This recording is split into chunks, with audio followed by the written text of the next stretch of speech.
ಎಲ್ರಿಗೂ ನಮಸ್ಕಾರ. ಸೀರಿಯಲ್ ಮೊದಲಿಗೆ ಗೋವಿಂದನಿಗೆ ಅವ್ರ ಚಿಕ್ಕಪ್ಪನ ಕಡೆಯಿಂದ ಫೋನ್ ಬರುತ್ತೆ.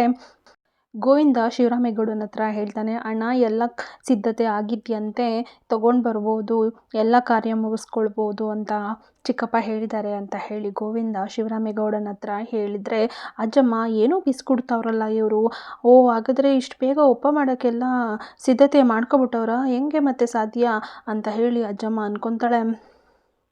ಇನ್ನು ನಾನು ತಡ ಮಾಡಬಾರ್ದು, ನನ್ನ ಪ್ಲ್ಯಾನ್ನ ಎಕ್ಸಿಕ್ಯೂಟ್ ಮಾಡಬೇಕು, ತಡ ಮಾಡಿದ್ರೆ ಎಡವಟ್ಟಾಗ್ಬಿಡುತ್ತೆ, ಇವರು ಒಪ್ಪ ಮಾಡೋಕ್ಕೆ ಶುರು ಮಾಡ್ಕೊಬಿಟ್ರೆ ಅಂತ ಹೇಳಿ ಅಮ್ಮ ಮನಸಲ್ಲೇ ಅಂದ್ಕೊತಾಳೆ. ಪಕ್ಕ ಕ್ವಾಟ್ಲೆ ನಿಂತಿರ್ತಾನಲ್ಲ, ಅವನಿಗೆ ಮತ್ತೆ ಜೋರಾಗಿ ಕೈನ ಗುದ್ದುಬಿಡ್ತಾಳೆ ಅಜ್ಜಿ. ಕ್ವಾಟ್ಲೆ ಚಿಂತೆಯಿಂದ ಈ ಅಜ್ಜಮ್ಮನ ಕಾಟ ತಡೆಯೋಕ್ಕಾಗಲ್ಲ ಅಂತ ಹೇಳಿ ಅಜ್ಜಮ್ಮ ಹೇಳ್ತಾಳೆ ಕ್ವಾಟ್ಲೆ ಹತ್ರ, ನಂದು ಕೊನೆ ಆಸೆ ಏನು ಅಂತ ಹೆಣ ಎತ್ತಕ್ಕೂ ಮುಂಚೆ ನೋಡಿ ಅಂತ ಹೇಳ್ಬೇಕಂಡ್ಲ, ನೀನು ಚೀಟಿ ಬರೆದಿಟ್ಟಿರ್ತಾರೆ ನೋಡಿ ಅಂತ ಹೇಳ್ಬೇಕಂಡ್ಲ ಅಂತ ಹೇಳಿ ಅಜ್ಜಮ್ಮ ಕ್ವಾಟ್ಲೆಗೆ ಹೇಳ್ತಾನೆ. ಹೇಳಿದ್ದಕ್ಕೆ ಕ್ವಾಟ್ಲೆ, ನೀನು ಆಡ್ತಿರೋ ನಾಟಕಕ್ಕೆ ನನಗೆ ಏನು ಮಾಡಬೇಕು ಅಂತಲೇ ನೆನಪಾಯ್ತಾ ಇಲ್ಲ, ಎಲ್ಲ ಮರ್ತೋಗ್ಬಿಟ್ಟಿದ್ದೀನಿ, ಸರಿ ಇರು, ಈ ನಾಟಕಕ್ಕೆ ಒಂದು ಮುನ್ನಡಿ ಹಿಡಿತೀನಿ ಅಂತ ಅಜ್ಜಮ್ಮ ಕ್ವಾಟ್ಲೆ ಹತ್ರ ಅಷ್ಟು ಕೆಲಸ ಮಾಡು ಅಂತ ಹೇಳಿ ಕಪ್ಪಾಲಕ್ಕೊಂದು ಅಜ್ಜಮ್ಮ ಹೊಡಿತಾಳೆ. ಕ್ವಾಟ್ಲೆ ಶಿವರಾಮೇಗೌಡನ ಹತ್ರ ಬಂದ್ಬಿಟ್ಟು, ಮಾವಯ್ಯ ಇವ್ರುಗಳ ಹತ್ರ ಕೊನೆ ಆಸೆ ಅಂತ ಹೇಳಿರೋ ಹಾಗೆ ಅಜ್ಜಮ್ಮ ಚೀಟಿನಲ್ಲಿ ಬರೆದು ಕಾಣಲ್ಲಿ ಮಡಗಿರ್ಬೋದು ಹುಡುಕಿ ಅಂತ ಹೇಳಿದ್ದಕ್ಕೆ ಶಿವರಾಮೇಗೌಡ, ಎಲ್ಲ ಕಾರ್ಯ ಎಲ್ಲ ಮುಗಿದ ಮೇಲೆ ನೋಡಿದ್ರಾಯ್ತು ಬಿಡ್ಲಾ ಅಂತ ಹೇಳ್ತಾನೆ ಶಿವರಾಮೇಗೌಡ. ಅದಕ್ಕೆ ಕ್ವಾಟ್ಲೆ, ಅದಕ್ಕೆ ಎಲ್ಲ ಕಾರ್ಯ ಎಲ್ಲ ಮುಗಿದ ಮೇಲೆ ಮಾಡ್ತೀರಾ, ಈಗ ಸಾಯೋಕ್ಕೂ ಮುಂಚೆ ಈ ಥರ ಆಸೆ ಅಂತ ಅಜ್ಜಮ್ಮ ಬರ್ತೇನಾದರೂ ಇಟ್ಟಿದ್ರೆ ಹೆಣದ ಮುಂದೆ ಮಾಡಬೇಕಲ್ವ ಅದೆಲ್ಲ, ಆಮೇಲೆ ಮತ್ತೆ ಗುಂಡಿ ಮೇಲೆ ಮುಚ್ಚಿದ ಮೇಲೆ ಗುಂಡಿ ತೋಡಿ ಮತ್ತೆ ಹೆಣನ ಮುಂದೆ ಇಟ್ಕೊಂಡು ಅವ್ರ ಆಸೆನ ಈಡೇರ್ಸೋಕ್ಕಾಗತ್ತಾ, ಇಲ್ಲ ಅಲ್ವಾ ಅಂತ ಹೇಳಿದ್ದಕ್ಕೆ ಮೋಹನನು ಸಹ ಅವತ್ತು ರಾತ್ರಿ ಹೇಳಿದ್ರಲ್ವ ಅತ್ತೆ, ಚೀಟಿನಲ್ಲಿ ನನ್ನ ಆಸೆ ಕೊನೆ ಆಸೆ ಏನಿರುತ್ತೆ ಅದನ್ನು ಪೆಟ್ಟಿಗೆನಲ್ಲಿ ಬರೆದಿಟ್ಟಿರ್ತೀನಿ ಅಂತ, ನೆನಪದೇ ಅಲ್ವೇ ನಿಮಗೂ ಅಂತ ಹೇಳಿದ್ದಕ್ಕೆ ಶಿವರಾಮೇಗೌಡ ಯೋಚನೆ ಮಾಡಿಬಿಟ್ಟು, ಸರಿ ಆಯಿತು, ಇದು ಒಂದು ಆಸೆನ ಈಡೇರ್ಬಿಡೋಣ, ಎಲ್ಲಾದರೂ ಇಟ್ಟಿದ್ರೆ ನೋಡಿ ತಗೊಬನ್ನಿ ಅಂತ ಹೇಳ್ತಾರೆ. ಹಂಗೆ ಹೇಳಿದ ತಕ್ಷಣವೇ ಚಿತ್ರ, ಈಶ್ವರಿ, ಸಾವಿತ್ರಿ, ವಿನಂತಿ ಎಲ್ಲರೂ ಸಹ ಗುಡುಗುಡು ಅಂತ ಓಡೋಗ್ತಾರೆ ಅಜ್ಜಿ ರೂಮ್ ಕಡೆಗೆ. ಅಜ್ಜಮ್ಮ ಅವ್ರು ಹೋಗಿದ್ನ ನೋಡ್ಬಿಟ್ಟು, ಎಲ್ಲ ನೀಚರ ಆಸ್ತಿ ಒಡವೆ ಎಲ್ಲ ಸಿಗುತ್ತೆ ಅಂತ ಹೆಂಗೆ ಓಡೈತವ್ರೆ ನೋಡು, ಹೋಗಿ ಹೋಗಿ ಆಮೇಲೆ ನಿನಗೆ ಮಾಡ್ತೀನಿ ಸರಿಯಾಗಿ ಅಂತ ಅಜ್ಜಮ್ಮ ಮನಸ್ಸಲ್ಲೇ ಅಂದ್ಕೊತಾಳೆ. ಅದಾದಮೇಲೆ ಮೊದಲು ಪತ್ರ ಇಲ್ಲದೆ ಹುಡುಕು ಚಿತ್ರ ಅಂತ ಈಶ್ವರಿ ಚಿತ್ರಂಗೆ ಹೇಳ್ತಾಳೆ. ಸರಿ ಕಣವ ಅಂತ ಹೇಳಿ ಅವಳು ಹುಡ್ಕಾಡ್ತಾಳೆ, ಎಲ್ಲ ಕಡೆ ನೋಡಿದ್ರು ಎಲ್ಲೂ ಸಿಗೋದಿಲ್ಲ. ಇನ್ನು ವಿನಂತಿ, ಬದುಕಿದಾಗಲೂ ನಮ್ಮನ್ನ ಕೂರಕ್ಕೆ ಬಿಡ್ತಾ ಇರಲಿಲ್ಲ, ಈಗ ಸತ್ ಮೇಲೂ ನಮ್ಮನ್ನ ಕೂರದೆ ನೆಮ್ಮದಿಯಾಗಿರ್ದೆ ಹೆಂಗೆ ಓಡಾಡಿಸ್ತಾಳೆ ನೋಡು, ಎಲ್ಲ ಪಿತೂರಿ ಹೆಂಗೈತೆ ನೋಡು ಅಜ್ಜಮ್ಮಂದು ಅಂತ ಹೇಳಿ ವಿನಂತಿ ಬೈತಾಳೆ. ಸರಿ ಆಯಿತು, ಹಿಂಗೆಲ್ಲ ಹುಡುಕಿದ್ರೆ ಸಿಗಲ್ಲ, ಪೆಟ್ಟಿಗೆ ಅಂತ ಏನೋ ಹೇಳಿದ್ರಲ್ವ, ಸರಿ ಪೆಟ್ಟಿಗೆ ಹುಡ್ಕೋಣ ಇವಾಗ ಅಂತ ಹೇಳಿ ಪೆಟ್ಟಿಗೆನ ಹುಡುಕ್ತಾರೆ. ಪೆಟ್ಟಿಗೆ ಮಂಚದ ಕೆಳಗಡೆ ಸಿಗುತ್ತೆ, ಆದರೆ ಅದಕ್ಕೆ ಬೀಗ ಹಾಕ್ಬಿಟ್ಟಿರುತ್ತೆ. ಸಾವಿತ್ರಿ ಹೇಳ್ತಾಳೆ, ಬೀಗ ಹಾಕಿರೋದನ್ನ ನೋಡ್ಬಿಟ್ಟು ನಮ್ಮಮ್ಮ ಬಿಣ್ಣಾಣ್ಗಿತ್ತಿ ಅಂತ, ಅದಕ್ಕೆ ಈಶ್ವರಿ ನಮ್ಮ ಆಸೆಗಳಿಗೆ ಹೆಂಗೆ ಬ್ರೇಕ್ ಹಾಕಿದ್ರು ಈಗಲೂ ಅಷ್ಟೇ ಇದಕ್ಕೆ ಬೀಗ ಹಾಕೋರೆ ಅಷ್ಟೇನೆಯಾ ಅಂತ ಹೇಳಿ ಈಶ್ವರಿ ಹೇಳ್ತಾಳೆ. ಅದಕ್ಕೆ ವಿನಂತಿ, ಬಿಡುತ್ತೆ ಹೊಡೆದಾಕಿದ್ರಾಯ್ತು ಅಂತ, ಇಲ್ಲ ಬೀಗ ಹುಡುಕಿ ಅಂತ ಹೇಳಿ ಬೀಗನ ಮತ್ತೆ ಹುಡುಕ್ತಿರ್ತಾರೆ. ಅಷ್ಟರಲ್ಲಿ ಮೋಹನನು ಬಂದು ಸಿಕ್ತಾ ಅಂತ ಹೇಳಿ ಕೇಳ್ತಾಳೆ. ಅವರು ಪೆಟ್ಟಿಗೆ ಇಟ್ಟಿದ್ರೆ ಸಿಕ್ಕಿದೆ, ಆದರೆ ಕೀ ಇನ್ನೂ ಸಿಕ್ಕಿಲ್ಲ, ಕೀಗೋಸ್ಕರ ಹುಡುಕ್ತಾ ಇದ್ದೀವಿ ಅಂತ ಕೀ ಹುಡುಕ್ತಾ ಇರ್ತಾರೆ. ಅಷ್ಟರಲ್ಲಿ ಈಶ್ವರಿಗೆ ದಿಮ್ಮಿನ ಒಳಗಡೆ ಕೀನ ಇಟ್ಟಿರೋದು ಕೀ ಕಾಣಿಸುತ್ತೆ. ಇನ್ನು ಪೆಟ್ಟಿಗೆ ವಿನಂತಿ ಓಪನ್ ಮಾಡಿದ ತಕ್ಷಣ ಅದರೊಳಗಡೆ ಚಿನ್ನದ ಬಳೆಗಳು, ದುಡ್ಡು ಎಲ್ಲ ಸಿಗುತ್ತೆ.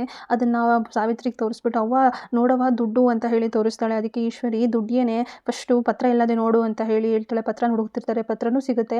ಪತ್ರದಲ್ಲಿ ಇರೋದನ್ನ ಓದೋಕ್ಕೆ ಅಂತ ಹೇಳಿ ತಗೊಳ್ತಾರೆ. ಅಷ್ಟರಲ್ಲಿ ಮೋಹನ, ಇಲ್ಲಿ ಕೊಡಿಲಿ, ಇದು ಶಿವರಾಮೇಗೌಡ ಅಂದರೆ ನಿಮ್ಮ ಮಾವನಿಗೆ ಬರೆದಿರೋದು, ಅವರೇ ಓದಬೇಕು ಅಂತ ಹೇಳಿ ತೊಗೊಂಡೋಗಿ ಅವ್ರ ಕೈಲೇ ಕೊಡ್ತಾರೆ. ಶಿವರಾಮೇಗೌಡ ಹತ್ಕೊಂಡು, ಗೋವಿಂದ ಇದರಲ್ಲಿ ಏನು ಬರ್ತದೆ ಅಂತ ಎಲ್ರಿಗೂ ತಿಳಿಯೋ ರೀತಿ ಜೋರಾಗಿ ಓದ್ಲಾ ಅಂತ ಹೇಳಿ ಹೇಳ್ತಾನೆ. ಇನ್ನು ಪತ್ರದಲ್ಲಿ, ನನ್ನ ಪ್ರೀತಿಯ ಮಗನಾದ ಶಿವರಾಮೇಗೌಡನಿಗೆ ಭಾಗೀರಥಿ ಬರೆಯುತ್ತಿರುವ ಕೊನೆಯ ಪತ್ರ ಅಂತ ಹೇಳಿ ಇಷ್ಟುದ ಬರೆದಿರ್ತಾರೆ. ಅದರಲ್ಲಿ ಏನೇನು ಮಾಡಬೇಕು, ಅವಳ ಕೊನೆ ಆಸೆ ಏನು ಅನ್ನೋದನ್ನು ತಿಳಿಸಿರ್ತಾನೆ. ಗಂಡ ಹೆಂಡತಿ ಅಂದಮೇಲೆ ಅನ್ಯೋನ್ಯವಾಗಿರಬೇಕು, ಜಗಳ ಬಂದ್ರೂ ಅದನ್ನ ಅನುಸರಿಸ್ಕೊಂಡು ಹೋಗಬೇಕು. ನಾನು ನನ್ನ ಗಂಡನ ಜೊತೆ ಎಷ್ಟೇ ಜಗಳ ಮಾಡಿದ್ರು ಏನೇ ಮಾಡಿದ್ರು ಈ ರೀತಿ ದೂರ ಆಗಿರಲಿಲ್ಲ, ಆದರೆ ಭದ್ರಾ ಮತ್ತು ವಿದ್ಯಾ ಇವರಿಬ್ಬರು ಸಹ ಜಗಳ ಮಾಡಿಕೊಂಡು ದೂರ ಆಗಿರೋದು ನನಗೆ ತುಂಬಾ ಬೇಜಾರಾಗಿದೆ. ಇವರಿಬ್ಬರು ಒಂದಾಗಬೇಕು. ನಾನು ಸತ್ತ ಮೇಲೆ ನನ್ನ ಹೆಣದ ಮೇಲೆ ಅವರಿಬ್ಬರು ಸಹ ಪ್ರಮಾಣ ಮಾಡಿ ಹೇಳಬೇಕು, ಜೊತೆಯಲ್ಲಿ ಸಾಯೋವರೆಗೂ ಒಂದಾಗ್ತೀವಿ ಅಂತ. ಆ ಪ್ರಮಾಣನ ಶಿವರಾಮೇಗೌಡನೇ ಹೇಳಬೇಕು ಬಾಯಲ್ಲಿ ಅಂತ ಹೇಳಿ ಪತ್ರದಲ್ಲಿ ಬರೆದಿದ್ದಾಳೆ ಅಜ್ಜಮ್ಮ. ಇನ್ನು ಎಲ್ಲರೂ ಹೇಳ್ತಾರೆ ಈ ಜನ್ಮ ಸಾಲ ಬೇಡ ಅಂತ ಹೇಳಿ. ಆದರೆ ನನ್ನನ್ನು ನೀವು ತುಂಬಾ ಚೆನ್ನಾಗಿ ನೋಡ್ಕೊಂಡಿದ್ದೀರಾ. ನನಗೆ ಮುಂದೆ ಒಂದು ಜನ್ಮ ಇತ್ತು ಅಂತ ಹೇಳಿದ್ರೆ ಮೊದಲನೇ ಮಗಳು ನನ್ನ ಸೊಸೆ ಹುಟ್ಟಿ ಬಂದರೆ ವಿದ್ಯನಿಗೆ 2ನೇ ಮಗಳು ನಾನೇ ಹುಟ್ಟು ಬರ್ತೀನಿ ಅಂತಲೂ ಸಹ ಪತ್ರದಲ್ಲಿ ಅಜ್ಜಮ್ಮ ಬರೆದಿರ್ತಾಳೆ. ಇದಿಷ್ಟು ನನ್ನ ಅಂತಿಮ ತೀರ್ಮಾನ, ಅಂತಿಮ ಆಸೆ. ಇದನ್ನು ಶಿವರಾಮೇಗೌಡ ನಡೆಸ್ಕೊಡ್ಲೇಬೇಕು ಅಂತಲೂ ಸಹ ಪತ್ರದಲ್ಲಿ ಬರೆದಿರ್ತಾಳೆ. ಇನ್ನು ಇಷ್ಟೆಲ್ಲ ಪತ್ರ ಓದಿದ್ಮೇಲೆ ಈಶ್ವರಿ ಚಿತ್ರನ ಹತ್ರ ನೋಡ್ದ ಚಿತ್ರ ಮುದುಕಿ ಅವಳು ಕೊನೆಗೂ ಅವಳ ಬುದ್ಧಿನ ತೋರ್ಬಿಟ್ಲು. ಬದುಕಿದಾಗ ಅವಳ ಪರ ನಿಂತಿದ್ದು ಸಾಲದು ಅಂತ ಸತ್ತ ಮೇಲೂ ಅವಳ ಪರನೇ ನಿಂತ್ಬಿಟ್ಟವಳೆ.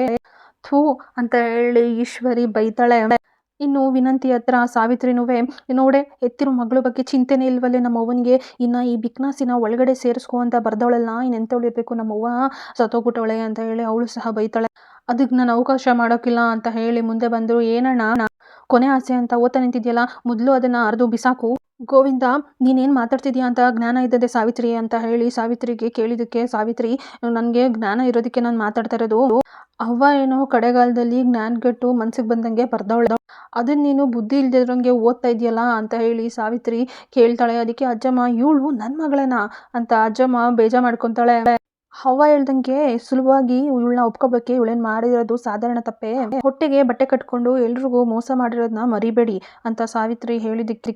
ಇನ್ನು ನಮ್ಮ ಅಣ್ಣನ ಜೈಲಿಗೆ ಕಳಿಸೋ ರೀತಿ ಅವರಪ್ಪ ಮಾಡೋದ್ನಲ್ಲ, ಇನ್ನು ಅವಳನ್ನ ಮನೆ ಒಳಗಡೆ ಸೇರಿಸ್ಕೊಂಡ್ರೆ ಅದಕ್ಕೆ ಅರ್ಥ ಹೇಳು ಅಂತ ಹೇಳಿದ್ದಕ್ಕೆ ಈಶ್ವರಿ ಸಾವಿತ್ರಿ ಹೇಳೋದ್ರಲ್ಲೂ ಅರ್ಥ ಇದೆ ಅಲ್ವಾ, ಇವಳು ಇಷ್ಟೆಲ್ಲ ಮಾಡಿರೋದಕ್ಕೆ ತಾನೇ ಸಂಬಂಧ ಬೇಡ ಅಂತ ಹೇಳಿ ಕೋರ್ಟ್ಗೆ ಹೋಗಿರೋದು, ಕೋರ್ಟಲ್ಲೂ ಸಹ ಕೇಸ್ ನಡೀತಾ ಇದೆ ಅಲ್ವಾ. ಕೋರ್ಟು ತೀರ್ಪು ಬರೋಕ್ಕಿಂತ ಮುಂಚೆನೇ ಇವರಿಬ್ಬರೂ ಒಟ್ಟಿಗೆ ಜೀವನ ಅತ್ತೆ ಕೊನೆ ಆಸೆ ಅಂತ ಇವರಿಬ್ಬರು ಒಟ್ಟಿಗೆ ಜೀವನ ನಡೆಸಿದ್ರೆ ಅದರಲ್ಲಿ ಅರ್ಥ ಇದ್ದತಾ? ನೋಡು ಭದ್ರ, ಅತ್ತೆ ಮಾತು ಒಪ್ಪಿಗೆ ಆದರೆ ಯಾರು ಏನು ಮಾತಾಡೋ ಅವಶ್ಯಕತೆ ಇಲ್ಲ ಅಂತ ಭದ್ರನ ಹತ್ರ ಮನವೊಲಿಸ್ತಿದ್ದಾಳೆ ಬೇಡ ಅನ್ನೋ ರೀತಿನಲ್ಲಿ. ಅದಕ್ಕೆ ಭದ್ರನೂ ಸಹ ಇಲ್ಲ ಚಿಕ್ಕವ್ವ, ಯಾರು ಏನೇ ಹೇಳಿದ್ರು ನಾನು ಅವಳ ಕುಟೆ ಮಾತ್ರ ಬಾಳಕ್ಕಿಲ್ಲ ಅಂತ ಎಲ್ರ ಮುಂದೆ ಮೊಕ್ಕು ಕೊಡ್ದಂಗೆ ಭದ್ರ ಹೇಳ್ಬಿಡ್ತಾನೆ. ಮತ್ತೆ ಈಶ್ವರಿ ವಿದ್ಯನ ಹತ್ರ ನೀನೇನವ ಹೇಳ್ತೀಯಾ, ಭದ್ರನ ಅಭಿಪ್ರಾಯ ಕೇಳ್ದೆ ತಾನೆ, ಅವನ ಜೊತೆ ಬದುಕೋದಕ್ಕೆ ನಿನಗೆ ಇಷ್ಟ ಇದ್ದತಾ? ಇದ್ರ ಮಧ್ಯೆ ಈ ವಿದ್ಯಾ ಅವರ ಅಮ್ಮ ಮಧ್ಯ ಮಾತಾಕ್ಬಿಟ್ಟು ಹಿಂದೆ ಏನಾದರೂ ನಡೆದಿರಲಿ, ಯಾರು ಏನಾದರೂ ಮಾತಾಡಲಿ, ಆದರೆ ನಿನಗೆ ಅವ್ವ ಅವ್ರ ಮಾತೇ ಮುಖ್ಯ ಆಗಬೇಕು, ಅವ್ರ ಆಸೆಯನ್ನು ನೀನು ಈಡೇರಿಸ್ಬೇಕು ವಿದ್ಯಾ ಅಂತ ಹೇಳಿ ವಿದ್ಯನಿಗೆ ಸಜೆಷನ್ ಕೊಡ್ತಾಳೆ. ಅದಕ್ಕೆ ಈಶ್ವರಿ ಮತ್ತೆ ಹೆಣ್ಣು ಏನು ಬೇಕಾದರೂ ಸಹಿಸ್ಕೋಬೋದು, ಆದರೆ ಒಂದನ್ನು ಮಾತ್ರ ಮರೆಯೋಕ್ಕಾಗಲ್ಲ, ಕಟ್ಕೊಂಡಿರೋ ಗಂಡನೇ ಹೊಟ್ಟೆಲಿರೋ ಮಗು ನಂದಲ್ಲ ಅಂತ ಹೇಳಿದ್ಮೇಲೆ ಸ್ವಾಭಿಮಾನನ ಹೆಂಗೆ ಬಿಟ್ಕೊಡೋಕ್ಕಾಗುತ್ತೆ ಅಂತ ವಿದ್ಯನಿಗೆ ಹಳೇದನ್ನೆಲ್ಲ ಕೆದಕ್ತಾ ಇದ್ದಾಳೆ ಈಶ್ವರಿ. ವಿದ್ಯನಿಗೆ ಇನ್ನೂ ಕೋಪ ಬರೋ ರೀತಿನೇ, ಸೇಡ್ ಬರೋ ರೀತಿ, ರೊಚ್ಚಿಗೆ ಹೇಳೋ ರೀತಿ ಮಾಡ್ತಿದ್ದಾಳೆ ಈಶ್ವರಿ. ಒಂದು ವೇಳೆ ಅದನ್ನು ನೀನು ಮರ್ತ್ಬಿಟ್ಟು ಒಪ್ಕೋತೀನಿ ಅಂತ ಹೇಳಿದ್ರೆ ನಮಗೇನು ಅಡ್ಡಿ ಇಲ್ಲ ಅಂತ ಈಶ್ವರಿ ವಿದ್ಯನ ಹತ್ರ ಕಿವಿ ಚುಚ್ಚಿದ್ರೆ, ಇನ್ನು ಗೋವಿಂದ ಏನೇ ಈಶ್ವರಿ ಸುಮ್ಮನಿರೋಕ್ಕಾಗಲ್ವಾ ನಿನಗೆ, ಯಾವಾಗ ಏನು ಮಾತಾಡಬೇಕು ಅನ್ನೋದು ನಿನಗೆ ಗೊತ್ತಾಗಲ್ವಾ, ಇದು ಒಳ್ಳೆ ಕಥೆ ಆಯ್ತಲ್ಲ ರೀ, ನಾನು ಇಲ್ದೇ ಇರೋದನ್ನೇನಾದರೂ ಹೇಳ್ತಾ ಇದ್ದೀನ, ನಡೆದಿರೋ ತಾನೇ ಹೇಳ್ತಾ ಇದ್ದೀನಿ. ಇನ್ನು ಅಜ್ಜಮ್ಮ ಇಬ್ಬರು ಒಂದಾಗೋದು ಬೇಡ ಅಂತಾನೆ ಅಲ್ವೇನೆ ನಿನ್ನ ಉದ್ದೇಶ ಅಂತ ಹೇಳಿ ಮನಸ್ಸಲ್ಲಿ ಅನ್ಕೊತಾಳೆ. ಇನ್ನು ಈಶ್ವರಿ ನನ್ನ ಮಾತು ಬಿಡೋ ವಿದ್ಯಾ, ನಿನ್ನ ಮನಸ್ಸಲ್ಲಿರೋದನ್ನ ಹೇಳು, ನೀನು ಈಗ ಭದ್ರನ ಜೊತೆ ಬಾಳಿ ಬದುಕ್ತೀಯಾ ಹೇಳು. ಇನ್ನು ಶಿವರಾಮೇಗೌಡನ ಇವರೆಲ್ಲ ಮಾತಾಡ್ತಿರೋದನ್ನೆಲ್ಲ ಕೇಳ್ಬಿಟ್ಟು ಸಾಕು ನಿಲ್ಸಿ, ಯಾರು ಇದ್ರ ಬಗ್ಗೆ ಮಾತಾಡೋಂಗಿಲ್ಲ, ಸಂಬಂಧ ಇರೋರು ಬಿಟ್ಟು ಇನ್ಯಾರು ಸಹ ಇದ್ರ ಬಗ್ಗೆ ಮಾತಾಡೋಂಗಿಲ್ಲ ಭದ್ರ ಅಂತ ಹೇಳಿ ಭದ್ರನ ಮುಖ ನೋಡ್ತಾನೆ. ಅದಕ್ಕೆ ಭದ್ರ ಆಗಲೇ ಹೇಳಿದ್ನಲ್ಲ ಅಪ್ಪಯ್ಯ, ನನಗೆ ಅವಳ ಕುಟೆ ಬಾಳೋದಕ್ಕೆ ಇಷ್ಟ ಇಲ್ಲ. ಇನ್ನು ವಿದ್ಯೆನು ದಯವಿಟ್ಟು ನನ್ನ ಕ್ಷಮಿಸಿ ಮಾವಯ್ಯ, ನನಗೂ ಇವ್ರ ಕೂಟ ಬಾಳೋದಕ್ಕೆ ಇಷ್ಟ ಇಲ್ಲ ಅಂತ ಹೇಳ್ಬಿಡ್ತಾರೆ. ಇವಳ ಮಾತನ್ನ ಕೇಳಿ ಸಾವಿತ್ರಿ ಈಶ್ವರಿ ಎಲ್ಲರ ಮುಖದಲ್ಲೂ ನಗು ಕಾಣುತ್ತೆ. ಇನ್ನು ವಿದ್ಯಾ ಅವರವ ಏನೇ ಮಾತಾಡ್ತಿದ್ಯಾ ವಿದ್ಯಾ ನೀನು, ಇನ್ನು ವಿದ್ಯಾ ಹೇಳ್ತಾಳೆ, ಇನ್ನು ಮಗಿ ಹುಟ್ಟಿದ ಮೇಲೆ ಆ ಮಗಿ ಇವ್ರದೆ ಅಂತ ಒಪ್ಕೋಬೇಕು, ಅದಾದಮೇಲೆ ನಾನು ಏನು ಮಾಡಬೇಕು ಅಂತ ಹೇಳಿ ಯೋಚನೆ ಮಾಡ್ತೀನಿ, ಅಲ್ಲಿ ಗಂಟ ನನ್ನ ನಿರ್ಧಾರದಲ್ಲಿ ಯಾವ ಬದಲಾವಣೆನೂ ಇಲ್ಲ ಅಂತ ವಿದ್ಯಾ ದೃಢವಾಗಿ ಹೇಳ್ತಾಳೆ. ಇಲ್ಲಿಗೆ ಇವತ್ತಿನ ಸಂಚಿಕೆ ಮುಕ್ತಾಯವಾಗಿದೆ.